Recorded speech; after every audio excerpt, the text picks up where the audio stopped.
Hello, Mimgalava. The Zero Treetop Engineering been open lecture mechanics GCE A Level series school or PMB or something. The department the exercise 1A problem number 3 you alongia. Problem number 3 is you know to care exam to do well. Have you met the text form problem along solution ရှိရပါတော့။ကျွန်တော်သားရည်လည်းတကယ်နားလည်ပြီးလက်တွေ့သုံးနိုင်ရည်ဒီဆရာတို့ click top engineering ရဲ့အဓိကရွေးချက်ဖြစ်တဲ့အတွက်မှုတ်စာတိုင်းကိုဆရာတို့ကတွက်ပြမှာပေါ့ဟုတ်ပြီနော်။အဲ့တော့လူလူဖတ်လိုက်အောင်။ problem 3ကိုကြည့်ရင်ဆရာမ particle တစ်ခုရှိရယ်။သူက horizontally with the speed of u meter per second လို့ပြောတဲ့အတွက် y direction ဘက်မှာ initial velocity မရှိဘူး။ဟုတ်နော်။ကြည့်မယ်ဆို particle ဒီ horizontal velocity u နဲ့ပဲထွက်လာတယ်ပေါ့။ from a point of 160 meter above the horizontal plane အဲဆရာတို့မှာ horizontal plane တစ်ခုရှိရယ်အဲ plane ကနေအမြင့်ဆိုတဲ့သဘောက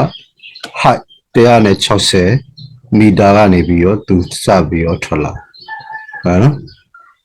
အဲဒီ the particle hits the plane at a point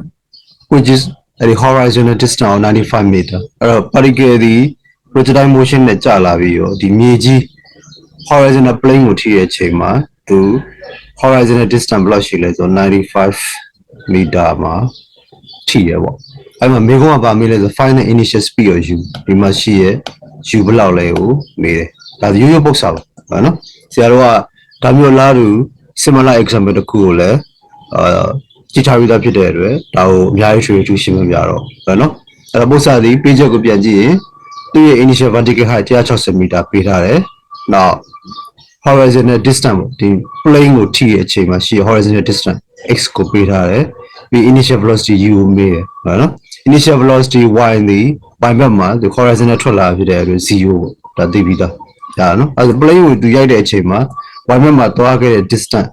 y ဒီဘယ်လောက်ရောက်ခဲ့လဲဆို160 meter ပေါ့ဟုတ်လို့သူစရှိရသည်160 meter မြင့်မှာရှိတယ်ဒါဆို projectile နဲ့ကြာလိုက်ပုံမှန်လည်းရှင်းပါတယ်ဒီ plane ကိုထိရဲ့အချိန်နဲ့သူစထွက်တဲ့နေရာနဲ့အကွာအဝေးသည်160 meter ပဲအဲဆို y back ကသွားခဲ့တဲ့ total distance travel က160 meter ဖြစ်ပြီးတော့ x back ကသွားခဲ့တဲ့ total distance travel က95 meter အဲဆိုအဲ့ဒါကိုဆရာတို့ကရင်းနှောင်းအတိုင်းပဲဥစ္စာကို strategize လုပ်ရင် y back ကနေပြီးတော့ total distance travel သိတယ် initial velocity ကလည်း horizontal ထွက်လာတဲ့ y back မှာ0ဒါဆိုအဲ့ဒီကနေပြီးတော့ဥစ္စာကိုကြည့်လိုက်လို့ရှိရင် y back ကိုကြည့်ရင်y direction ကိုကြည့်ရင်ဆရာတို့က y equation ဒီ ut plus half gt square အဲ့မှာဆရာတို့က initial velocity ဒီသူက horizontal ထွက်လာတဲ့အတွက်0အဲ့မှာ y ကလည်းတည်ရဘယ်လောက်လဲဆို160အဲ့ဒါ g လည်းတည်ရအဲ့ဘက်ကနေထိုင်းရအဲ့ဘက်ကထိုင်းရရင်ဆရာတို့ရဲ့ x direction equation ကကိုတော့ constant velocity နဲ့သွားတာဖြစ်တဲ့အတွက် x equal to ut အဲ့ဒါဆိုဟိုကရလာတဲ့ time ကိုဒီထဲမှာy ဘက်ကရလာတဲ့ time ကိုဒီထဲမှာထည့်တွက်ရင် x ဘက်ကposition ကလည်း95လို့သိရဖြစ်တဲ့အတွက်အဲ့ဒီကနေဆရာတို့ကဒီရှာခြင်းနဲ့ u ကိုရှာလို့ရပြီပေါ့ဟုတ်ပြီနော်ဒါဒီဆရာတို့ကသူ့ရဲ့ typical တွက်တဲ့ procedure ပေါ့ဒါဆို procedure ကိုနားလည်သွားပြီးဆရာတို့ကအဲ့ဒါကိုတစ်ချက်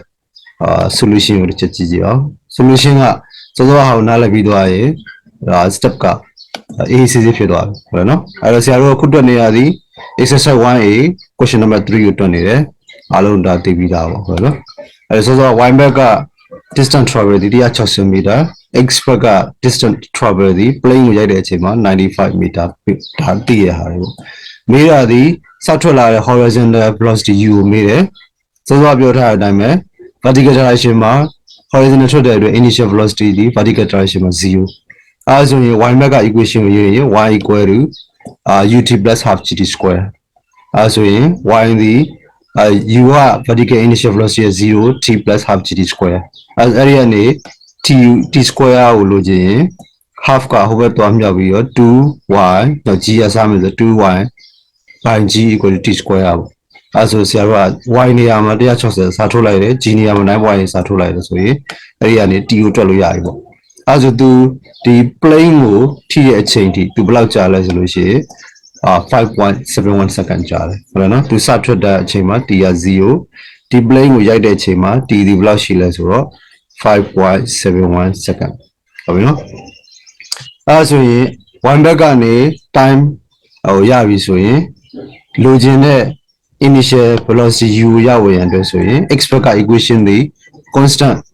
velocity နော် uniform speed motion ဖြစ်တဲ့အတွက် x is equal to ut နဲ့တွက်လို့ရတယ်သူရဲ့ horizontal distance က95 meter သူ plane ကိုရိုက်တဲ့အချိန်မှာနောက်စောစောက time ဒီဟိုဘက်က y back ကရှာလို့ရတယ်5.71စားထုတ်လိုက်ရင် u ဒီ 16.64 meter per second ရဟုတ်ပြီနော်အဲ့တော့